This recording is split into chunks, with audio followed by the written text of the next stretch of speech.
శభాష్ అనిపించుకున్నది. నిజంగా విజయశాంతి శభాష్ అనిపించుకోవడంలో తప్పలేదు. రైట్. ఇంకొక అంశం, రాఘవ కన్స్ట్రక్షన్పై హౌస్ కమిటీ వేయాలి.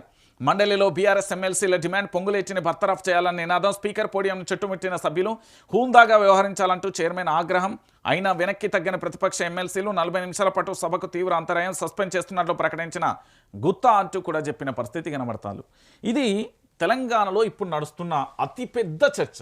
ఇది ఒక్క అంశం కాదండి. ఒకసారి మీరందరూ కూడా దయచేసి చూడాల్సిన విషయం ఏంటంటే, రాష్ట్ర రెవెన్యూ మంత్రి పొంగులేటి శ్రీనివాసరెడ్డిపై చర్యలు తీసుకోవాలని కోరుతూ ఆయన అక్రమాలను సంబంధించిన ఆధారాలను గవర్నర్ శివప్రతాప్ శుక్లాకు అందజేస్తున్న బీఆర్ఎస్ వర్కింగ్ ప్రెసిడెంట్ కేటీఆర్, శాసనసభ పక్ష ఉపనేత హరీష్ రావు నేతృత్వంలోని శాసనసభ్యుల బృందం ఇక్కడ మంత్రి పొంగులేటి అక్రమాలపై చర్యలు తీసుకోవాలని డిమాండ్ చేస్తూ శాసనమండలి నుంచి సస్పెన్స్కు గురైన అనంతరం గన్ పార్క్ వరకు ప్లకార్డులతో ప్రదర్శన చేపట్టిన బీఆర్ఎస్ పక్ష నేత మధుసూదనాచారి, ఎమ్మెల్సీలు